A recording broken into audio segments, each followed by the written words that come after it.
Voy a apagar el video, así mejora mi conexión. Bueno, ¿se ve la presentación?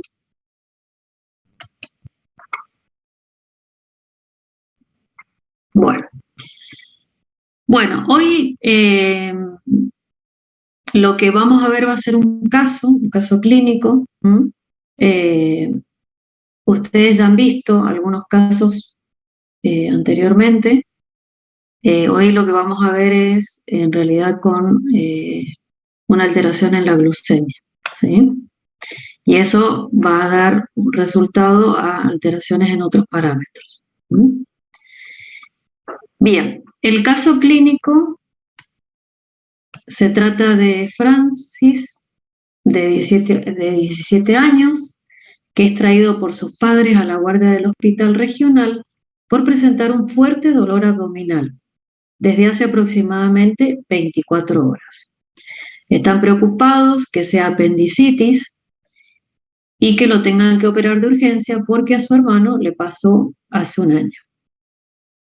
Los padres relatan que no come desde el día anterior, que está como dormido, toma mucho líquido y orina mucho, y aunque desde hace un tiempo su apetito es mayor, aunque está más flaco.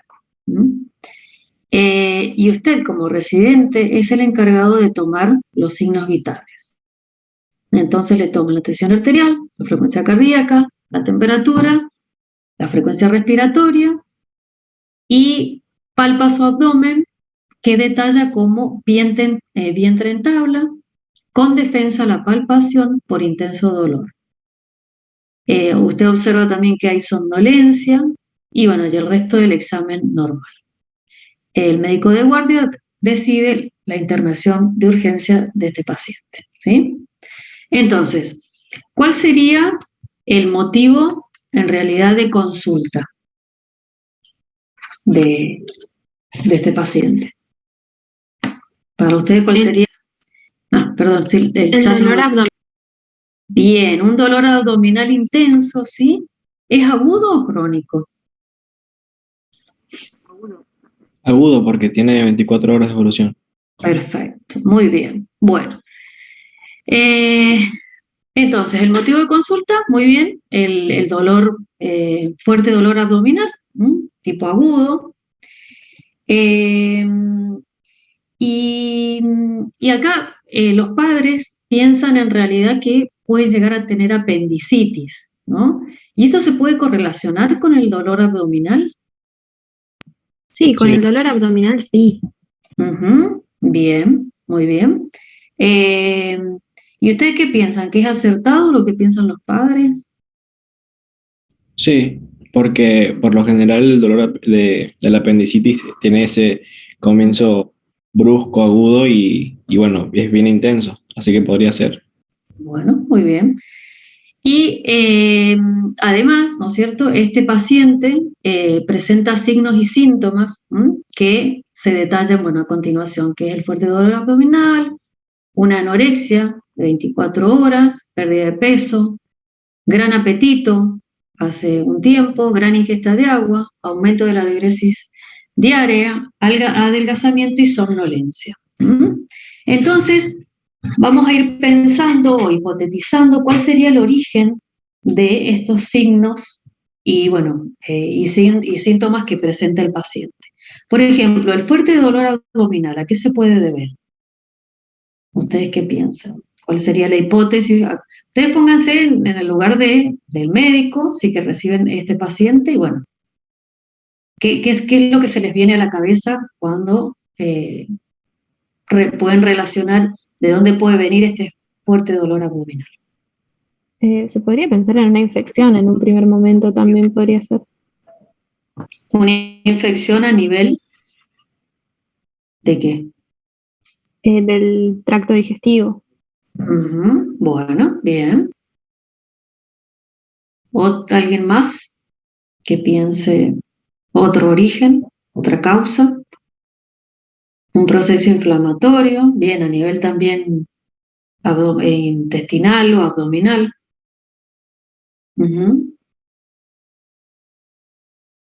Puede ser una intoxicación alimentaria. Bien. Ujú. Entonces ahí uno podría preguntarle algo a los padres, ¿no?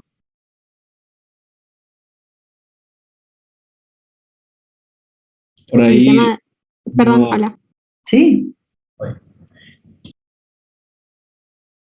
Ujú. Bien, porque acá dice que aumentó el apetito, ¿no? Que hace un tiempo aumentó el apetito, pero bueno, también es bueno saber qué es lo que come. Bien. ¿Qué más ahí se habían superpuesto dos opiniones? Las escucho. Yo iba a decir lo mismo, tipo, ¿qué comió en los últimos días? Ujú. Digamos.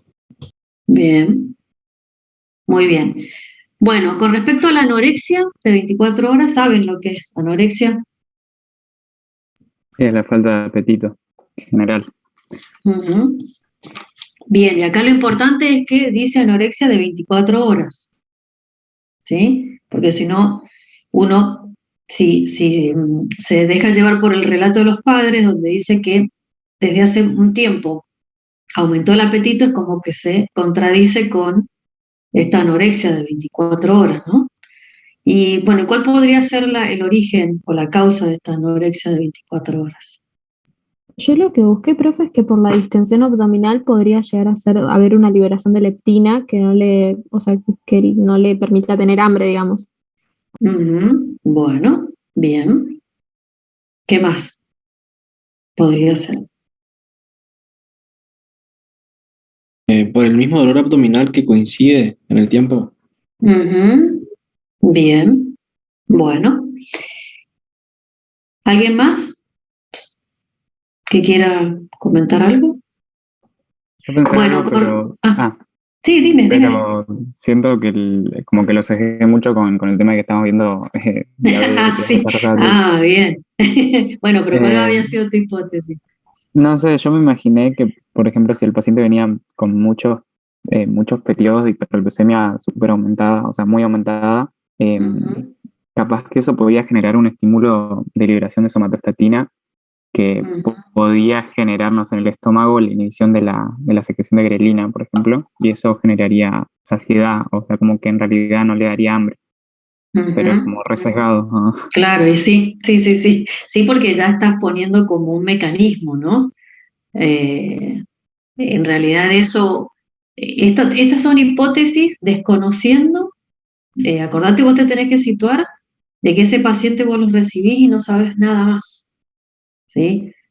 Acá es porque, bueno, ahí hicimos una introducción de caso que era de diabetes, pero bueno, lo ideal es que no, ustedes no sepan o darle, lo bueno sería empezar a darle solamente algunos datos y que ustedes vayan pidiendo cosas extras a medida que van hipotetizando, ¿no? Pero bueno, bien. Bien, la pérdida de peso, ¿a qué se puede, cuál sería la causa? Profe, ahí yo desde esa hasta la de abajo, sí la Ujú, relaciono con la diabetes. No hipoteticé nada más aparte. ujú. Bien, bueno, un proceso oncológico, podría ser celíaco también, por eso lo abdominal. Claro, la pérdida de peso también. Ujú. Bien, porque como no tiene pérdida, bueno, sí, la pérdida de peso está bien. ¿Por qué después hay gran apetito con respecto a lo del celíaco o el oncológico, dependiendo de... Sería porque en general la celiaquía genera ese síndrome de mala absorción, entonces está como Ujú, carente de nutrientes el ujú. paciente. Bien. Ujú. Y en el caso del proceso oncológico que comentó la compañera,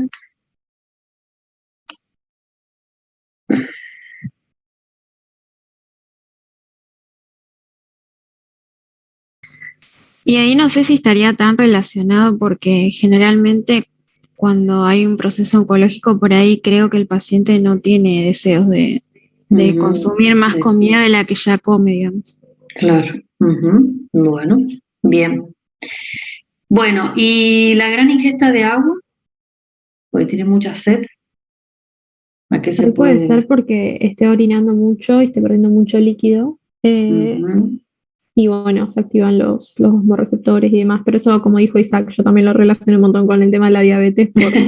Ahí Bien, a partir del apetito, el aumento de la diuresis, ya es como se te bien. forma la Bueno, triada. no, pero ahí está bien, como dice Isaac, en realidad está como orina mucho, ¿sí? Que sería la poliuria, ¿no? Entonces hay un estímulo, ¿sí? Por esa disminución del volumen circulante, entonces lo que sucede en realidad es se estimula la sed, ¿sí? Pero bueno, no, acá no estamos hablando de por qué hay poliuria, o sea, qué es lo que genera la poliuria. ¿Mm? Bien, Isaac, vamos bien, vamos bien. Bueno, y el adelgazamiento, ¿a qué se puede deber? Profe, eso no lo entendí. ¿Cuál sería la diferencia entre pérdida de peso y adelgazamiento? Y cuando uno lo ve en realidad adelgazado es algo que vos ves, ¿sí? Ahora, cuando he perdido peso es porque vos lo pesás, ¿sí? Tenés un peso, pero también tenés que saber el peso que tenía antes para poder decir que hay una pérdida de peso. Si no, no lo puedes comparar. ¿Mm? Vos lo ves adelgazado, vos lo ves delgado a la persona. ¿Mm? ¿Sí? La pérdida de peso es cuando vos lo pesas, ¿m? Y ahí le decís, bueno, usted pesa tanto, pero normalmente, ¿cuál es su peso? Y bueno, la persona te va a decir y ahí te vas a dar cuenta si hay una pérdida de peso o no. ¿M? Bueno, ¿y la somnolencia? ¿Saben lo que es somnolencia?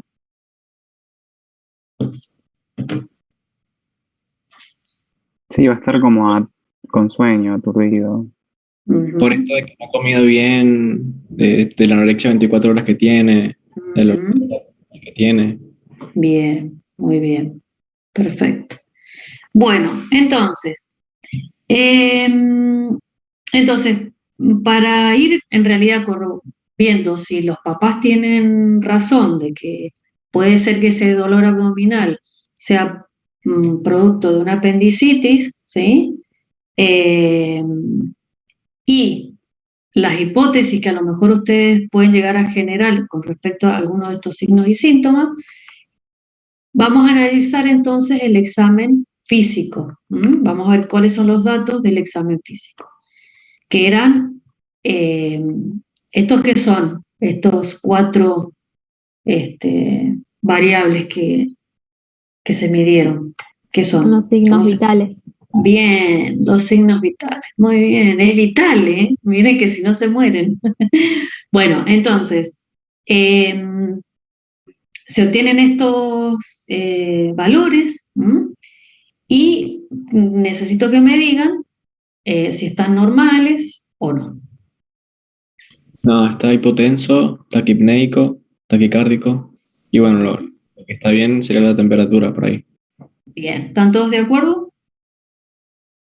Sí, sí, sí. Bueno, entonces, con estos datos, ustedes pueden corroborar alguna de o sea, en realidad pueden relacionar estos datos con algún signo o síntoma que presentaba el paciente. Sí, por ejemplo, bueno, vemos que no tiene fiebre, así que quizás un proceso inflamatorio agudo o una infección capaz que no sería tan probable. Ujú. Eh, bueno, y la frecuencia cardíaca alta te habla por ahí más de una compensación, lo mismo que la tensión arterial, y eso podría estar relacionado con el tema de la poliuria y, bueno, la sed. Bien, y entonces, por ejemplo, la tensión arterial estaba disminuida, ¿sí? Entonces, Sí. ¿con qué lo relacionarían? Con el menor volumen intravascular que tiene el paciente. Ujú, debido a la diuresis, Claro. ¿sí? Pero ¿y si está ingiriendo mucha agua? Entonces, ¿cómo es que está disminuido? Que la está perdiendo, está ingiriendo mucha agua, pero la diuresis está aumentada. Así que lo que Bien, o sea que no alcanza a compensar en realidad esa ingesta la pérdida de agua que está generándose por riñón. ¿Mm? Claro, porque de hecho igual la polidipsia es justamente por el tema de la poliuria, en realidad está perdiendo mucho mucho líquido y eso es lo que activa la sed, digamos. Muy bien, perfecto. Y bueno, ¿y la frecuencia cardíaca que dicen que está aumentada? ¿Hay algún signo o síntoma que esté relacionado con esto? Ahí sería para compensar el gasto cardíaco. Como tenés menor volumen, aumenta la frecuencia cardíaca para, bueno, compensar ese gasto cardíaco que debe estar bajo. Bien, ¿y la frecuencia respiratoria? Está aumentada, ¿no? Puede estar tratando de estabilizar algún tipo de desbalance de ácido base que pueda haber subyacente. Bueno, bien. Entonces, en el examen físico, sí, que es con estos datos, ustedes pueden eh, llegar a pensar, igual que los padres, de decir que es una apendicitis y que eso lleva al dolor abdominal. Yo puse que no porque, o sea, como dice, ahí en lo último dice, el resto del examen es normal, no te dice que ni hay signo de McBurney positivo ni Bloomberg positivo, entonces, imagino que ellos lo hicieron y al descartarlo es como que ya se orienta el diagnóstico a otra cosa. Así que yo puse que Bien, y por ejemplo, y si tenés alguna duda, ¿no? De decir, ¿será apendicitis o no? ¿Pedirías algún examen complementario? sí, una eco o un RX y bueno, un laboratorio también. Bueno, y la radiografía entonces, eh, para qué la pedirías? O sea, era lo que hablábamos hace un rato. Uno pide exámenes complementarios o exámenes de sangre para corroborar algo. Entonces, en el caso de una radiografía de abdomen, la Eh, pedís ¿para qué? Creo que en apendicitis había aumento de las radiopacidades y también a veces había, no me acuerdo el nombre, pero se calcificaba y eso arrojaba una imagen radiolúcida en la RX. Entonces ya le ponías el sello de que era apendicitis. Bien. Igual en la eco más que nada para ver el diámetro, el grosor y todo eso. Bien. Y con respecto al cuando ustedes como médicos palpan el abdomen y encuentran vientre en tabla y que además, bueno, hay defensa a la palpación por intenso dolor, ¿eso no les llama la atención?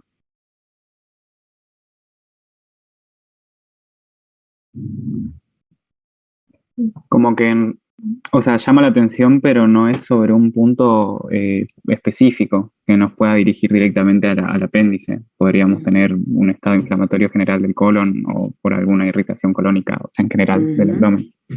Bien, porque en realidad el vientre en tabla es bastante, es un signo muy llamativo, ¿sí? Y que en realidad puede llegar está muy relacionado con alguna perforación del intestino, ¿m? Pero bueno, en realidad por eso se pide también la radiografía que comentan acá en el caso, ¿no? Y bueno, y después habían comentado además de una radiografía, exámenes de sangre. ¿Qué es lo que pedirían en esos exámenes? Yo pediría las proteínas reactantes de fase aguda para ver si hay algún proceso inflamatorio. Yo Por por Y ejemplo, si no hay dinero para pagar una PCR, hemograma para ver recuento de glóbulos rojos y ver si hay neutrofilia y bueno, un ¿y qué proceso. más? Hay La eritro. eritro, Bien, esa. Me gustó, la eritro es mucho más barata.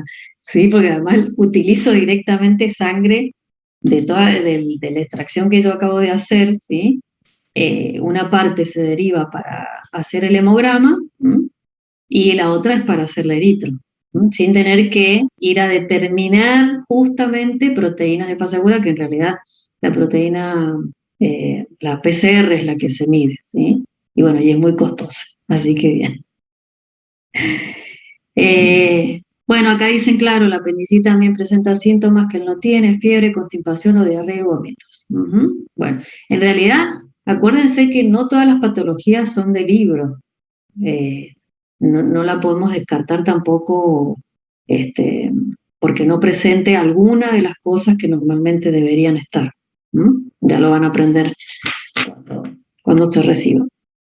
Bueno, entonces, dijimos que se pedía un examen de, bueno, una radiografía, que es lo que el informe dice, distensión colónica con algunos niveles hidroaéreos. ¿Es normal tener niveles hidroaéreos?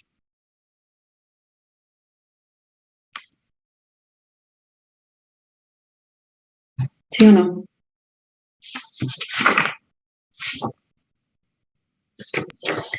Sí, sí, es normal, ¿sí? Mientras no estén aumentados, es normal. Es por los mismos gases. Porque dice algunos. Bien, y en el hemograma, bien, miren lo que se pidió. Bueno, entra glóbulos rojos, hematocrito, hemoglobina, glóbulos blancos, la fórmula leucocitaria y la eritrosedimentación. Bueno, ¿cómo están estos datos? A su Los parecer. glóbulos rojos están bajos, el hematocrito está bajo, no tanto, pero está bajo. La hemoglobina para ser un hombre también está baja. Los glóbulos blancos están bajos. Y la fórmula leucocitaria la veo bastante bien, bastante normal. La eritro también. Bueno, los glóbulos blancos están normales, ¿sí? Porque normalmente es de 4.000 a 11.000. Lo que yo Así noté, que, profe, es sí. que, bueno, yo en mis apuntes tenía que era hasta 60% neutrófilos y por ahí puede ser que tenga una leve neutrofilia. Sí, una leve. Lo que pasa es que si hay una infección deberían haber neutrófilos encallados, que le llama desviación a la izquierda. ¿Sí? Y ahí en los monocitos, ¿por qué están cero? Eso está bien, ¿no? Yo Eso tengo... está bien, sí, sí, sí. Normalmente cuando vos haces la suma, ¿sí? Te tiene que dar el 100%. Está bien. 68, 2, 30. Entonces te tiene que dar el 100%. Y es normal que no se encuentren monocitos. Así que no te preocupes. Bueno, entonces se descarta que haya una infección o una apendicitis. ¿Se puede descartar? Bueno, perfecto. Entonces la eritrosedimentación como medio normal, puedo también descartar que no hay una inflamación aguda, porque si no tendríamos presencia de proteínas de fase aguda y eso me modificaría la eritrosedimentación. ¿Sí? ¿Estamos de acuerdo? Bueno, entonces, después se le solicita también un ionograma sérico con estos resultados. Bien, entonces, ¿cómo están? Sodio, potasio y cloro. Están aumentados. Bien. ¿Y por qué creen que se pidió un ionograma sérico? ¿Ustedes lo hubiesen pedido? Y si Por la dicen que sí o diuresis, que no, me dicen ah, por qué. debido a la diuresis incrementada que tiene el paciente, para ver el nivel de deshidratación también. Por ¿Y ejemplo, cómo estaría, o sea, cómo relacionarías en realidad, o cómo esperarías encontrar si vos pensás que la deshidratación, vos qué estás pensando, que la deshidratación me afecta el ionograma, ¿verdad? Eso es lo que... claro. Bueno, ¿y en qué manera me lo estaría modificando? ¿O qué esperarías encontrar? Eh, yo esperaría encontrar al menos más reducido el sodio, Ujú, porque lo estaríamos excretando con la orina y el agua. Podríamos tener retención de potasio en ese caso, ujú. pero no esperaría Bueno, ver hipernatremia. bien. ¿Y alguien más que opine otra cosa?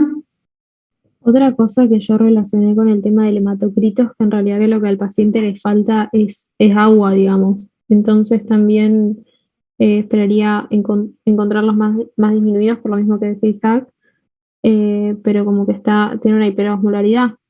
Y bueno, Ujú. habría que verle la glucosa también. Pero el hematocrito, no entiendo la relación con la hiperosmolaridad.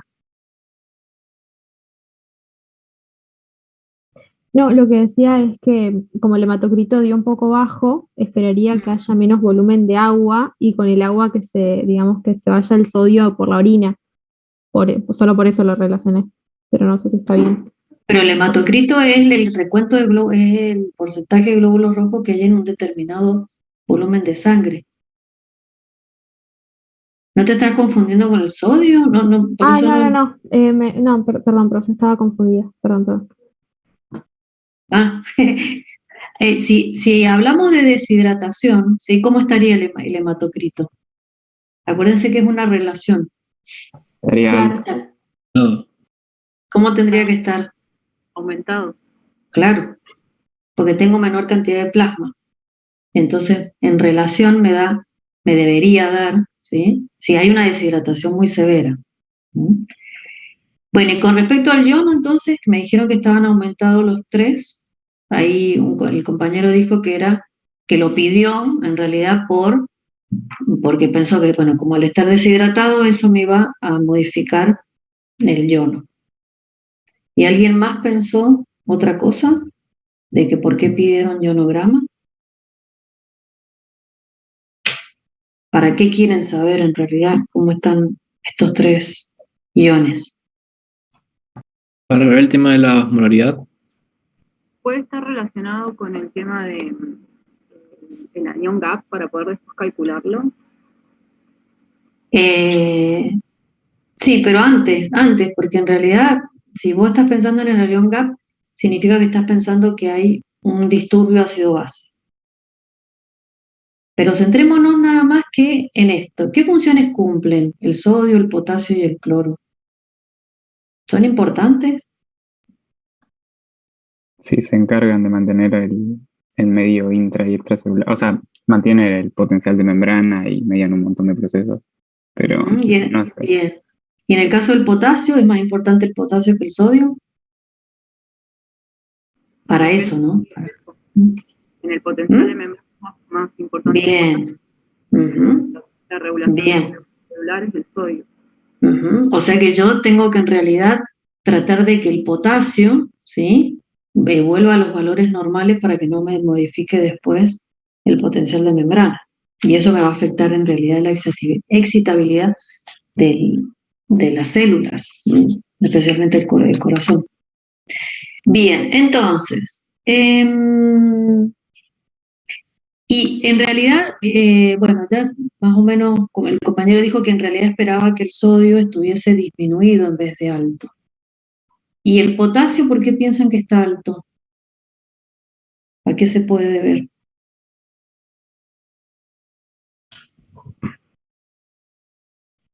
puede ser que, yéndonos a esto del estado ácido base, que a nivel intracelular se esté compensando la entrada de iones de hidrógeno a expensas de una mayor, ¿cómo se dice? Función de la bomba ácido de potasio TPasa. No va por ahí. Íbamos bien hasta que metimos a la bomba. No, como un No, mecanismo compensatorio intracelular que captan protones la célula y ceden potasio. exactamente. Hay un intercambio de potasio con protones. ¿Sí? ¿Y qué más puede estar ahí? Esa parte está bien. Ahora volvamos a la bomba, que me gustó que la nombraran. ¿Estaría afectada la bomba de sodio-potasio? Porque en realidad la bomba de sodio, ¿sí? ¿Qué función cumple? ¿Cómo es la proporción entre potasio y sodio? Eh, ¿cómo es que maneja el potasio y el sodio? La bomba. ¿Qué es lo que saca? ¿Qué es lo que entra? Saca 2 moléculas de sodio y ingresa una de potasio.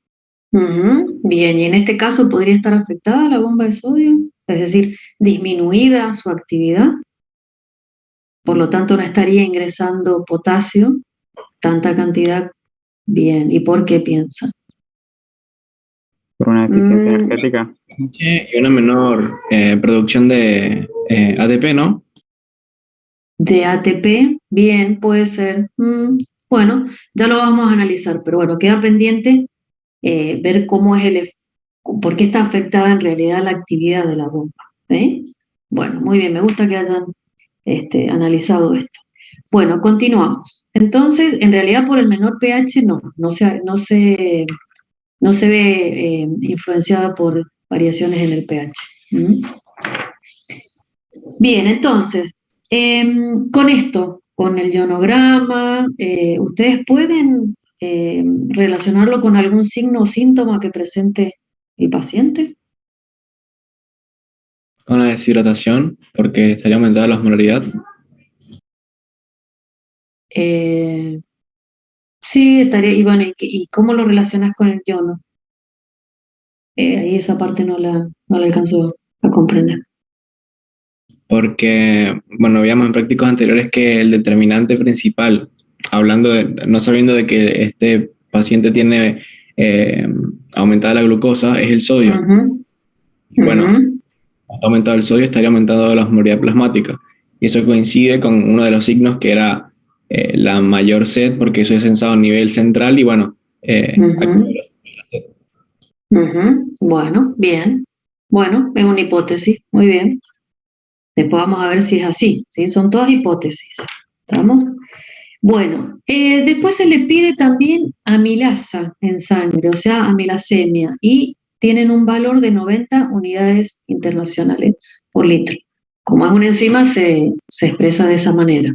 ¿Cómo está ese valor? ¿Alguien fue a buscarlo para ver si estaba normal, aumentado o disminuido? Yo encontré y me dio que se considera. Uy, tengo mala anotación. Yo encontré que era Mm, normal ujú, y que me bien, daba como de 40 y me permitía como hasta 140 o 180, decía, pero no sé si está está bien. bien. No, está bien. Ujú, bien. ¿Y por qué piensan que lo pidieron?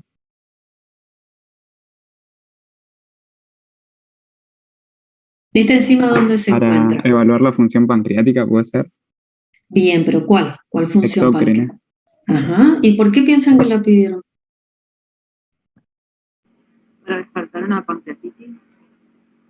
Y bien, pero ¿por qué pensaban que podía llegar a existir una pancreatitis? ¿Qué signos o síntomas lo hicieron pensar en eso? el dolor abdominal. Bien, el dolor abdominal, exactamente. Ujú, muy bien. Bueno, entonces, ¿se puede descartar que exista pancreatitis con este valor? Sí.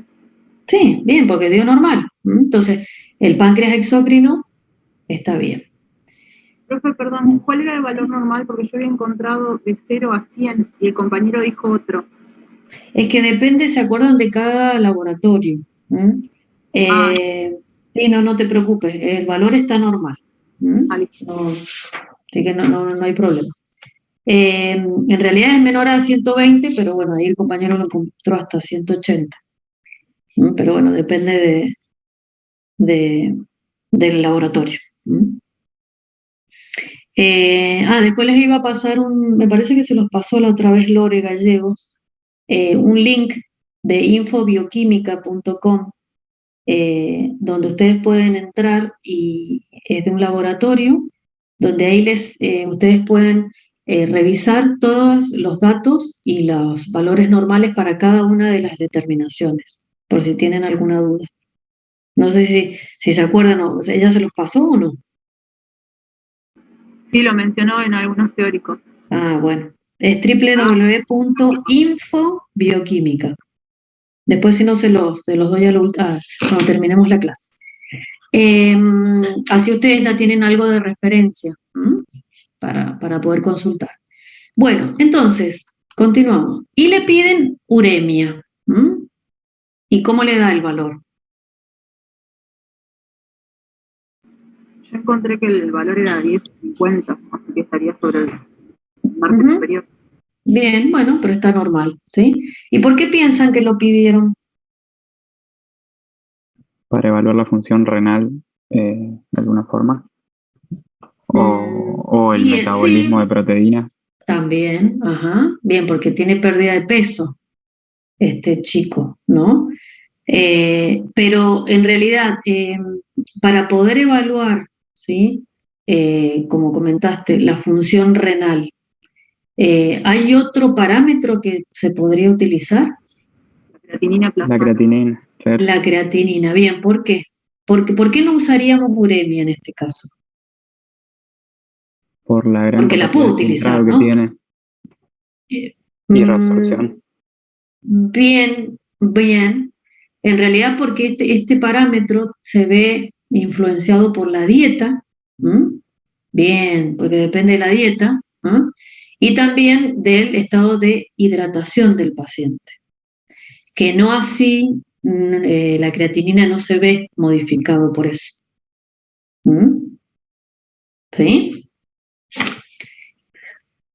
¿Estamos de acuerdo? Sí, profe. Bueno. Em, bien, entonces después, ya, que estoy tratando de hacerlo lo más ameno posible, se pide, obvio, glucemia a lo último, y miren qué valor les da. ¿Cómo estamos con este valor? Muy aumentada. Re elevado. Bien. Y encima no come hace 24 horas, ¿no? Bien, por las nubes. Ujú, ahí. Muy bien. Entonces podemos decir que está hiperglucémico, ¿no? Eh, y entonces, si esta persona hace 24 horas que no come, ¿cómo puede ser que tenga este valor de glucemia tan alto? ¿Se acuerdan que era lo que habíamos visto en el práctico anterior, en el cual cuando dependiendo de las horas de ayuno que teníamos, qué pasaba con los niveles de glucemia? ¿Se modificaban o se mantenían? Tienen que disminuir. Bien, o sea, claro, en realidad disminuyen un poco, pero sin llegar a estar hipoglucémico, ¿no? Hipoglucémico es por debajo de Claro, 75. dentro del ¿Por rango de qué? normalidad. Bien, ujú, bueno, ¿por qué? Porque están estas hormonas contrarreguladoras, muy bien, eh, están actuando para poder mantener esa glucemia dentro de los valores normales. Pero en esta persona, ¿qué pasó? ¿Por qué está tan alto? Porque ¿Cómo están ya, esos sistemas?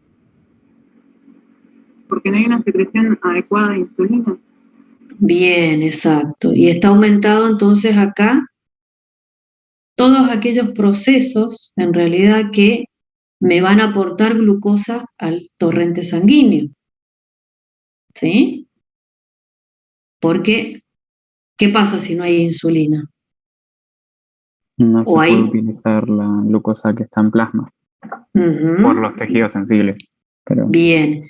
Pero y en el caso del hígado, que no es sensible a la insulina, l- ¿estaría entrando glucosa? sí, porque es dependiente de la concentración.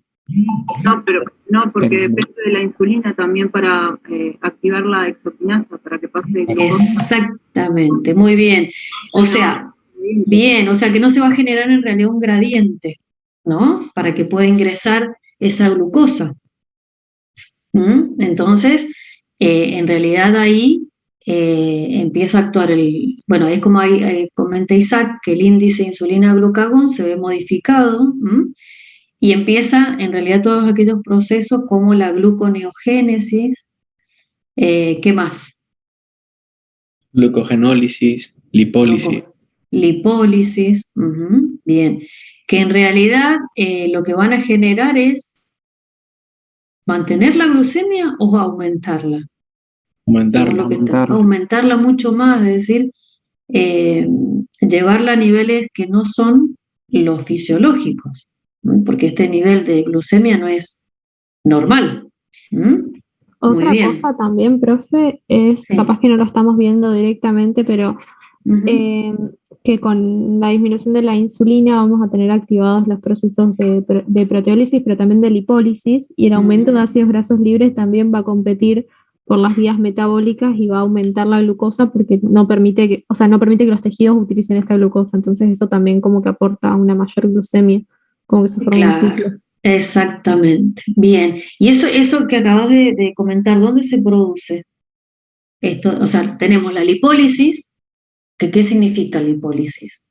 La degradación de los lípidos estaría sobre todo en el tejido adiposo, que es dependiente Bien, de la y insulina. Ujú. ¿Y eso qué libera a sangre? ¿Qué se están liberando a sangre? Ácidos Triglicéridos. grasos. Ácidos grasos libres, ¿m?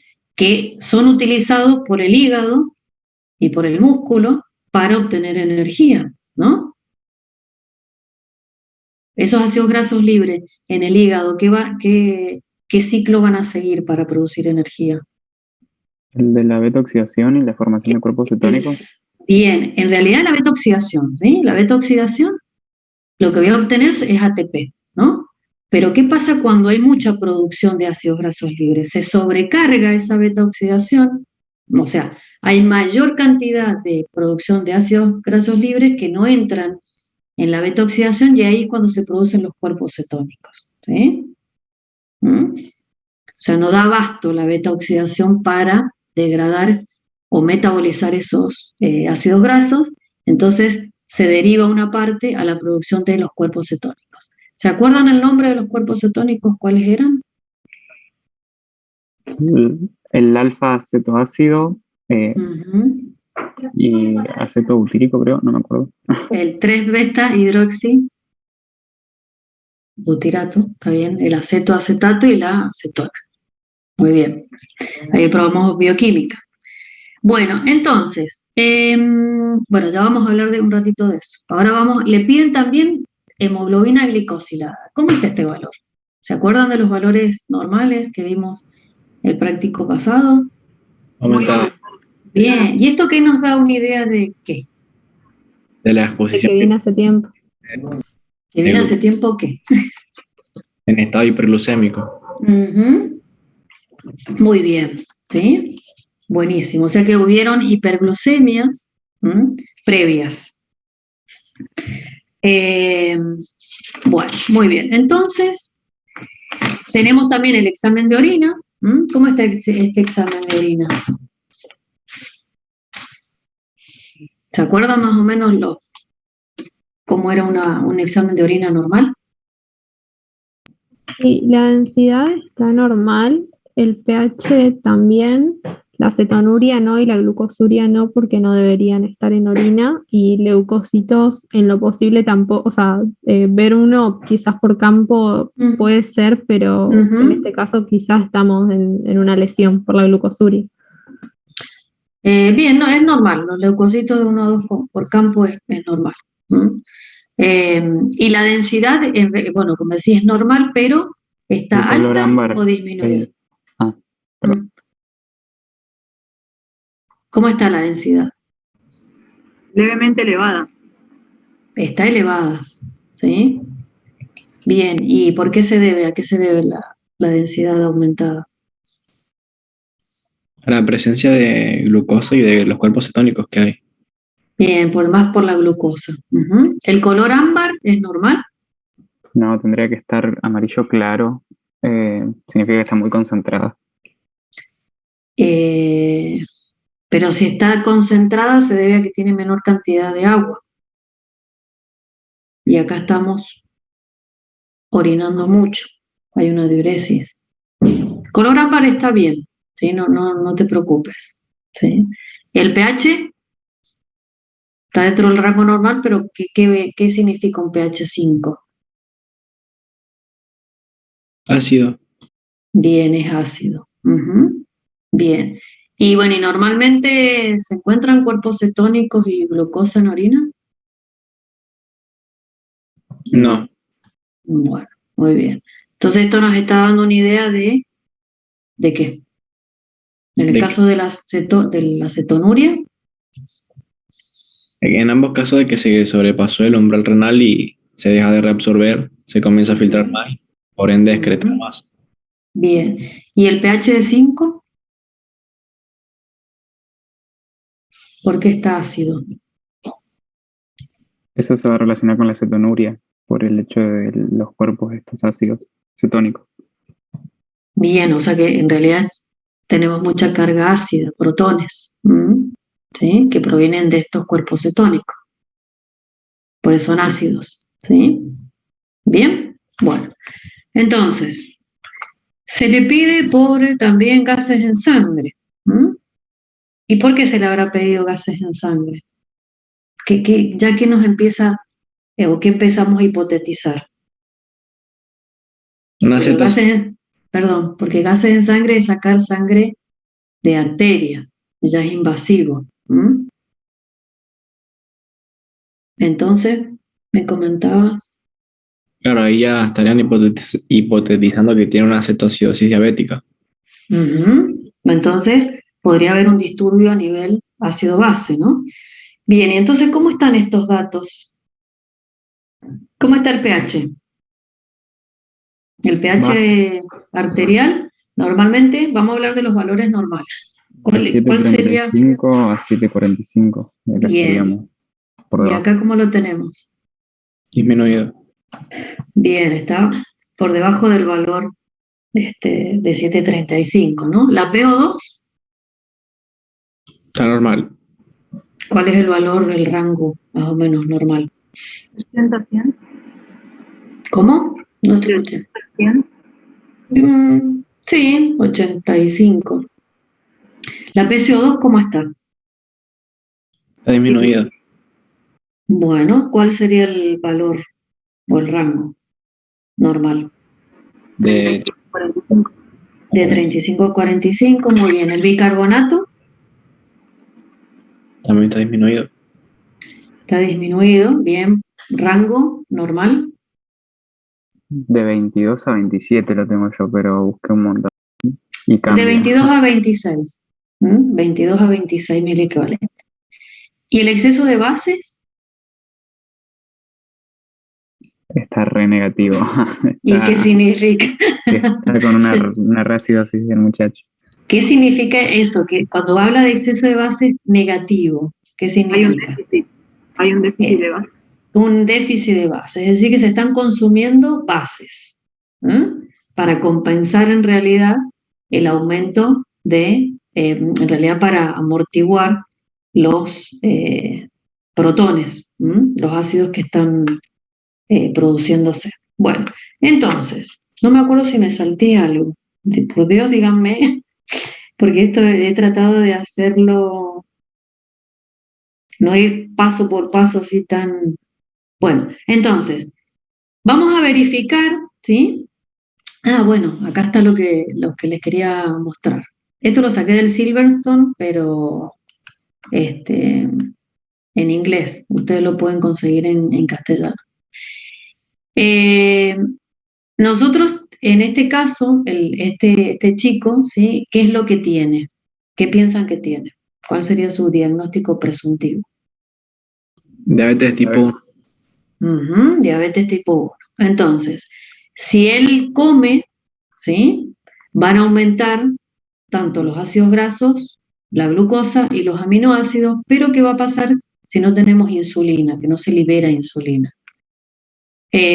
Bueno, se va a desencadenar todo lo que hablamos hace un rato, ¿sí? Es decir, no va a poder entrar glucosa al músculo ni al tejido adiposo, por lo tanto va a generarse hiperglucemia, ¿no? Porque no, esa glucosa no se puede consumir, al igual que hay disminución de la utilización hepática de glucosa y se empieza a generar entonces aumento de la glucogenólisis, gluconeogénesis, aumentan los cuerpos cetónicos, que estos en realidad son sustratos para poder obtener ATP, ya que no tenemos glucosa, tenemos que obtener ATP de alguna manera.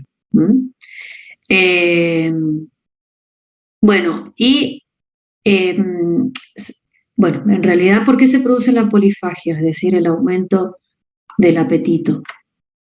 Si yo tengo la glucemia aumentada, ¿cómo es que tengo hambre?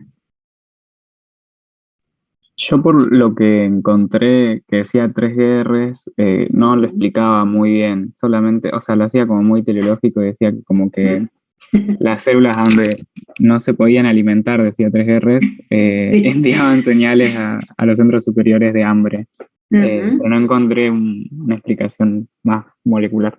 Bien, en realidad lo que la insulina es la que no está pudiendo, como no hay insulina, ¿sí? Acuérdense que a nivel central hay un centro del apetito y el centro de... Ay, no me va a venir el nombre ahora. Ayúdenme, por Dios, se me hizo una laguna. El centro del apetito y de la saciedad, ¿sí? Entonces, la insulina en realidad ahora no puede estar inhibiendo, ¿no? Porque acuérdense que la insulina en realidad si aumentó, o si hay insulina circulante, significa que uno comió, porque entonces eso hizo que aumentara la glucemia, se liberara la insulina, ¿no? Y esa misma insulina, ¿qué hace a nivel central? ¿Qué señal está generando? ¿De saciedad o no? Porque está avisando de que ha ingresado alimento al organismo. En este caso no tenemos insulina, por lo tanto, esa señal de saciedad no está inhibida, perdón, está, en realidad no está estimulada, entonces se genera, ¿sí?, el hambre. Por eso acá dice que el cerebro interpreta que está en ayuno, pero no es por la hiperglucemia, sino porque no hay insulina circulante. Bueno, Yo sí, también, perdón, no sé sí. si lo puedo decir. O ya pasamos al punto. No, dime, no sé, se cortó, no sé qué dijiste. Aunque yo también había encontrado que este mismo índice disminuido de insulina-glucagón genera un efecto catabólico neto. Y esto, por lo que hablamos de la movilización de las grasas y todo eso, disminuía las reservas energéticas, activando los centros orexigénicos a nivel hipotalámico. Y esto Exactamente, también, exacto. Hay como una señal que le está diciendo al cerebro, ¿sí?, que necesita energía y por lo tanto tiene que ir a buscar comida.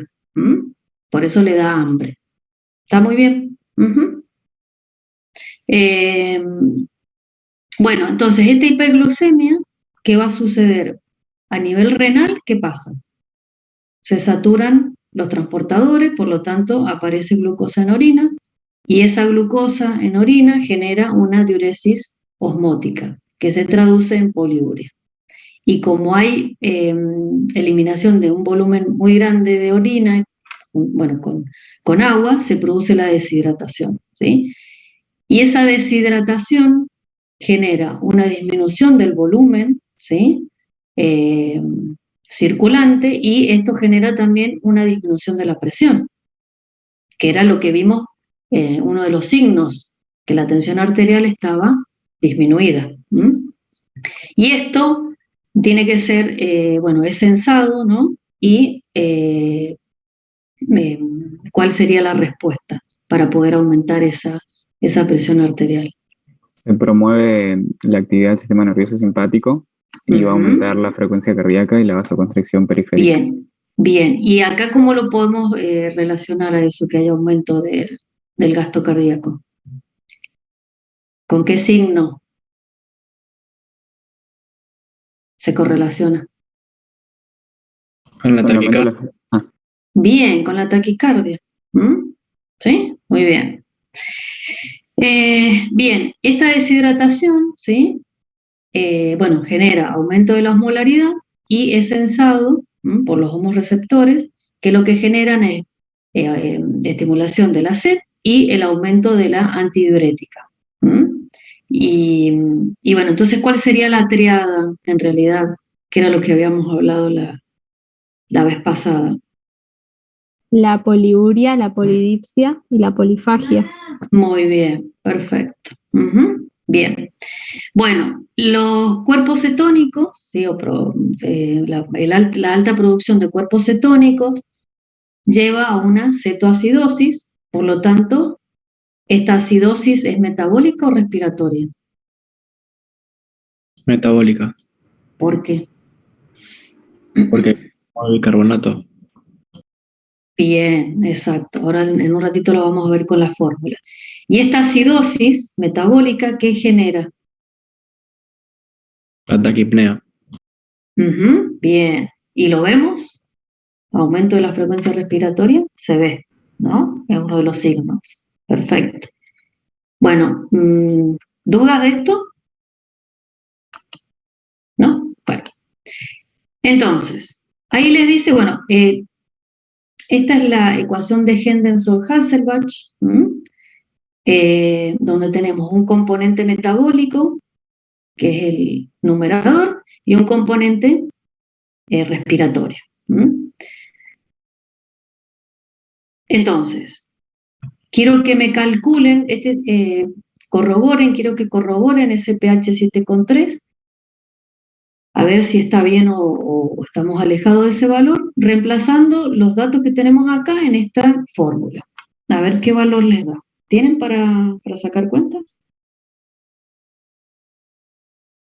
¿Se entiende lo que les...? Bueno, acá me da 7,32. ¿Hay alguien que le haya dado distinto?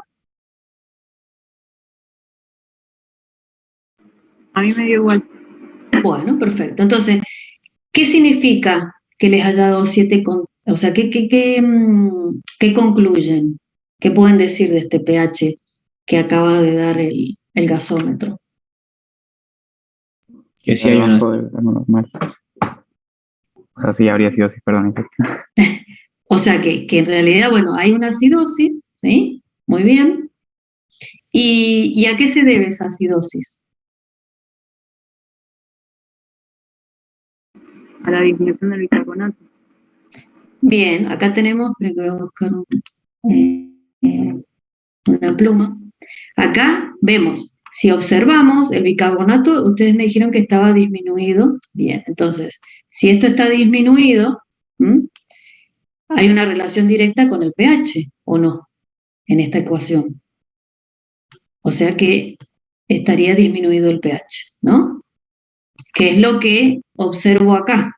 Está disminuido el pH. Pero, ¿qué pasa con la PCO2?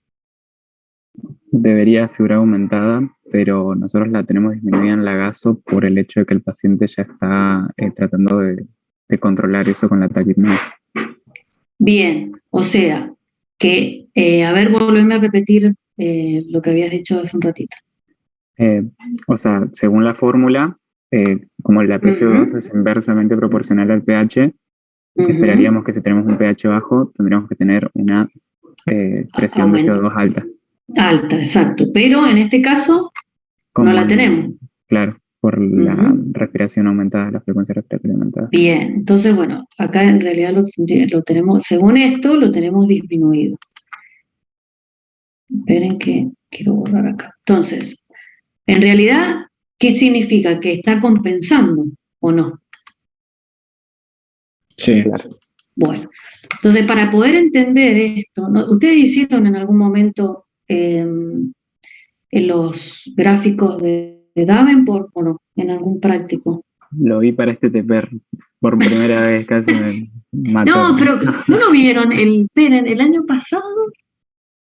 Con lo de... ¿no lo vieron con Soto, Gonzalo? Capaz puede ser, pero me fijé Pero quedó lo que tenía en y no lo encontré. el año pasado. Bueno, ¿los conocen a los diagramas de Davenport o no? ¿Quieren que hagamos un pequeño resumen? A ver, para ubicarlos. Bueno, este es el más, vendría a ser más fácil. Hay otro que es mucho más complicado que parece como un abanico, ¿no? Donde habla de disturbios mixtos, y bueno, yo no me voy a meter en eso porque es complicarles a ustedes la vida. ¿De qué se trata este diagrama? Acá tenemos los valores de pH acá abajo, ¿sí? ¿Estamos bien? ¿Me siguen? Esperen que les voy a poner un puntero láser. Acá, ¿sí? Todo esto son pHs. Este eje de acá tengo valores de bicarbonato. Y esta isobara que se le llama, ¿sí? Son las presiones de dióxido de carbono, ¿no? Entonces, para un pH normal, o sea, de 7,4, ¿cuánto le corresponde de bicarbonato normal? 25, Más 24. o menos 25, 24, 26, ¿sí? Y una PCO2 de 40. ¿Estamos bien? Entonces, esto sería lo normal. ¿Está bien? En el caso de esta persona, ¿sí? Supónganse, quiero que me calculen que hagan el mismo cálculo, pero ahora con una PCO2 normal. Pónganle de 40. Saqué con 40 y me da Bicarbonato de 15. ¿Cómo? Lo saqué con una presión parcial de 40 y me dio 7,19. Bien. 7,19. ¿Qué significa eso? 7,19. Que se nos murió el paciente. No. No, eso te está indicando el trastorno primario. Claro, es decir, cuando esta persona empieza a tener, bueno, liberación de cuerpos cetónicos, ¿sí? ¿Qué empieza a pasar? Hay aumento de protones, ¿no? Por estos ácidos, pero estos protones son buferiados por el bicarbonato, ¿sí? Pero ¿qué sucede? Si esos protones siguen produciéndose a una velocidad muy alta y no es suficiente la cantidad de bicarbonato, se produce el consumo de bicarbonato y eso me genera a mí la disminución del pH. ¿Estamos? Entonces, este disturbio metabólico tiene que ser en realidad compensado por el aparato respiratorio. ¿Me van siguiendo? Entonces, si esta persona tiene un pH calculado 7,19 para una PCO2 normal, es decir, antes de que exista la compensación respiratoria, yo estaría más o menos acá, ¿no? ¿Sí o no? Sí, profe. 7,2, pónganle, lo vamos a redondear a 7,2, estamos acá, ¿sí? Y le corresponde un bicarbonato más o menos de 15, que es como tenemos acá, es decir, se está buferiando, o sea, se está consumiendo bicarbonato para poder compensar la cantidad de protones que se están produciendo, ¿sí? Entonces, ¿cuál sería la compensación? Si yo tengo aumentados los protones, ¿sí? Porque hay mucho protón que no es suficientemente buferiado por este bicarbonato, ¿hacia dónde se me va a ir esta ecuación? O sea, la producción de dióxido de carbono. Bien, se va a ir para la producción de dióxido de carbono. Entonces aumenta el dióxido de carbono. ¿Estamos? ¿Y esto quién lo sensa? Este dióxido de carbono, cuando aumenta la PCO2. ¿Qué pasa con los quimiorreceptores? Bien, los quimiorreceptores centrales. ¿Ah? Y eso estimula, ¿qué cosa? El aumento de la frecuencia respiratoria. El aumento de la frecuencia respiratoria, entonces, ¿para qué? Para aumentar la ventilación, ¿sí? Acuérdense que la ventilación tiene una relación inversa ¿con qué? Con la PCO2. ¿Sí o no? Mire, lo horrible me está saliendo, pero bueno. Yo aumento la ventilación y ¿qué pasa con la PCO2? ¿La aumento o la disminuyo si digo que es relación inversa? Disminuye porque hay una mayor expresión de dióxido de carbono. Bien, ¿qué es lo que yo quiero? Y acá, bueno, ahora vamos. Entonces, yo estoy situado acá. Ese es el disturbio primario. Para compensar, entonces, ¿qué pasa con la PCO2? ¿Se tiene que aumentar o disminuir? O sea, ¿me tengo que ir a la isobara de 60 o a la de 20? A la de 20. Bien, entonces el recorrido sería así. ¿Sí? Entonces, ¿qué pasó? Bien, nos fuimos, hicimos este caminito. ¿Y lo podemos corroborar que disminuyó la PCO2 cuando compensó? Y sí, acá está. O sea que por eso tengo este valor de 7,3.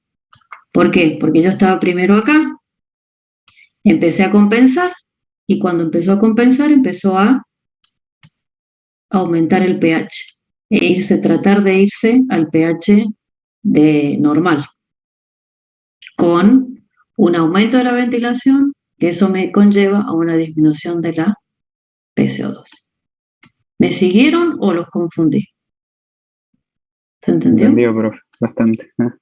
Bien, Bueno, profe, yo no entendía mucho y la verdad que sí, ahora me quedó bastante claro.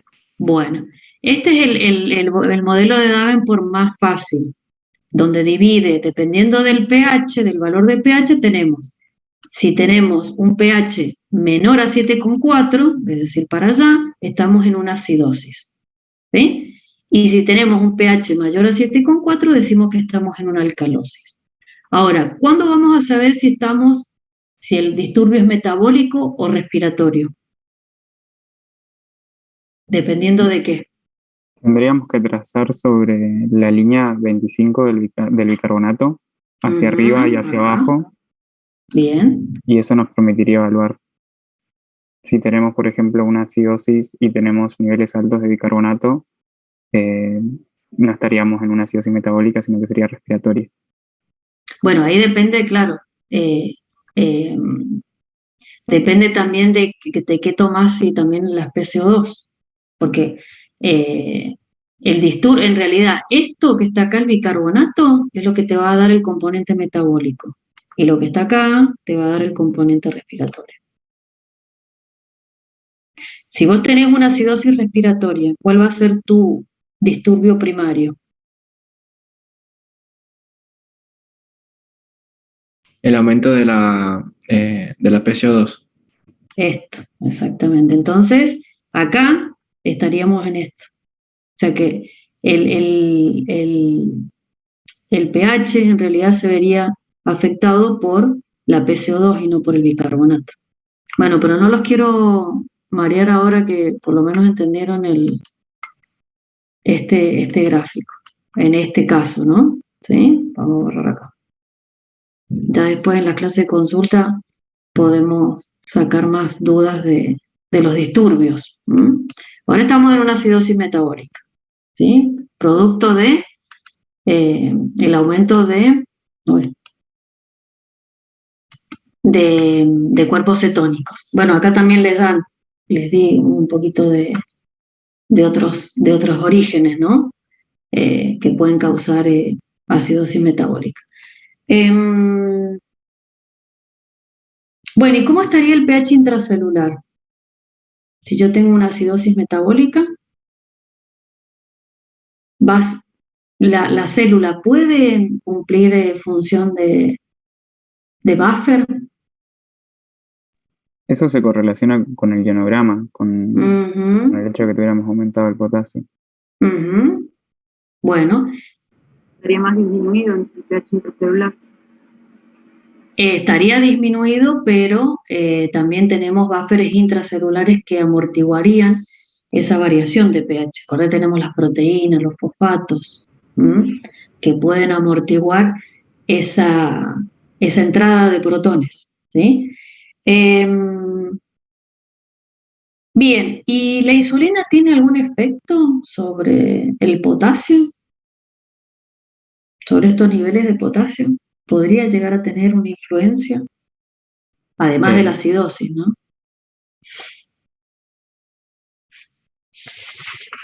Yo tengo entendido que durante la estimulación para la secreción de insulina se libera bastante potasio al medio extracelular, pero en este caso si no la estamos generando, no sé.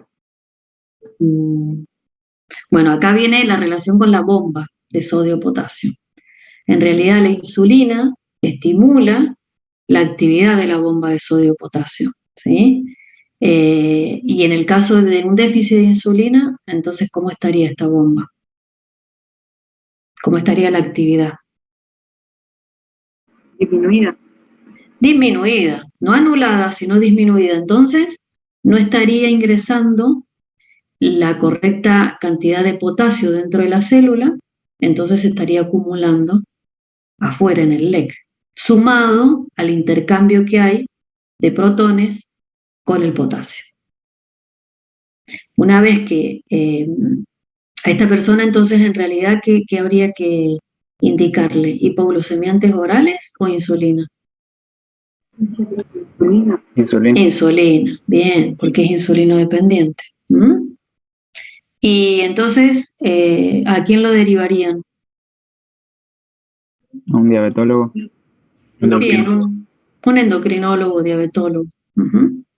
Bueno, Y dice que acá lo último, ¿qué sucede si la administración de insulina lleva la glucemia por debajo de los 50 miligramos por decilitro? Es decir, de 500 lo bajé aquí a menos de 50. Ahí es donde los diabéticos tienen estas crisis que son las hipoglucemias, que son bastante peligrosas para ellos. Claro, bueno, por eso entonces en realidad hay que cuidar, ¿no?, la cantidad de insulina que se le coloca y qué tipo de insulina. Pero ¿qué pasaría si se va por debajo de 50 miligramos por decilitro la glucemia? ¿No Pacientes sería el metabolismo celular a nivel cerebral? Ujú, bien, exacto, ¿sí? para acompañar. Que habla un poquito más fuerte. Porque es un tejido que depende de la glucosa. Ujú. Y bueno, ¿y entonces qué puede producirse? Convulsiones, confusión Ujú. mental. Bien. ¿Y qué más? Estaría en un estado de estupor, o sea, como que También. Incluso la muerte. Sí, un coma, le puede dar un coma. Ujú. Muy bien. Bueno, me parece que no quedó nada más. Díganme si falta algo. Pero no, hemos completado, me parece. A ver, no tengo otra diapo. ¿por qué no se ve esto de los hipoglucemiantes? ¿Por qué no? A ver, si hay alguien que sepa, ¿por qué no se utilizarían los hipoglucemiantes? O sea, no sería la insulina 1. No, en realidad el hipoglucemiante oral son medicamentos, no es insulina. Ah, ok, perfecto. Ahí la acompañaron. Bien, ahí dicen porque en realidad no hay una resistencia a la insulina, pero en realidad cómo actuarían los hipoglucemiantes orales? ¿Alguien conoce?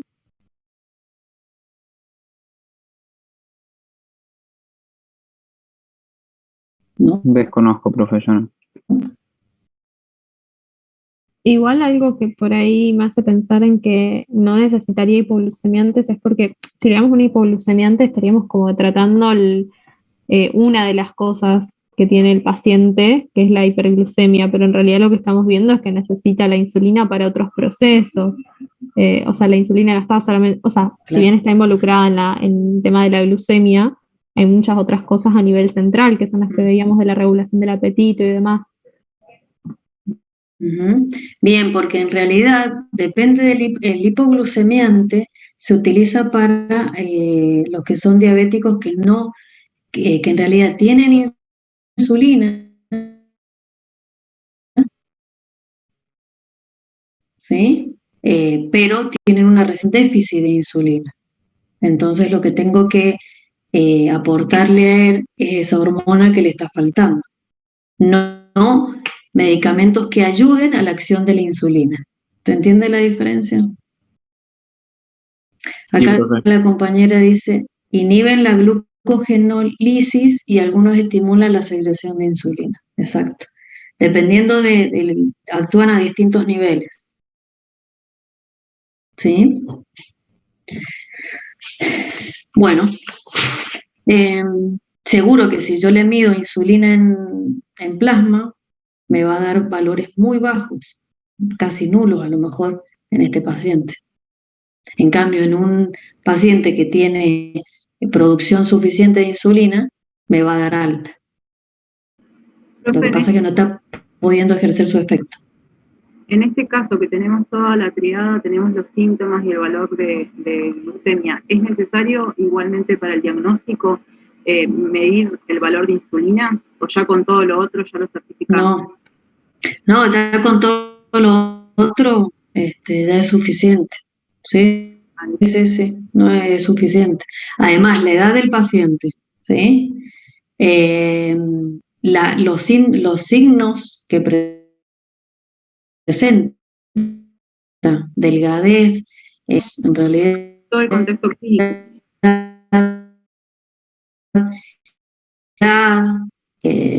tienen otro tipo de signos totalmente distintos. ¿Mm? Uno es obeso y el otro es delgado y se presentan en distintas edades. La diabetes tipo 1 se presenta más en adultos jóvenes, en cambio la tipo 2 en gente mayor, a no ser que tengan una carga genética muy alta y se pueda presentar ya en los niños, ¿no? Obesos. Pero bueno, tienen características, o sea, el paciente ya viene de diferentes características físicas distintas. ¿Mm? Exacto, por eso se le llama diabetes juvenil a la de tipo 1. Ujú. En realidad nosotros no abordamos mucho la fisiopatología, ¿sí? Más bien vemos la parte del laboratorio junto con algunos signos y síntomas que presentan para poder entender que hay una desregulación o una no regulación de la glucemia. ¿Mm?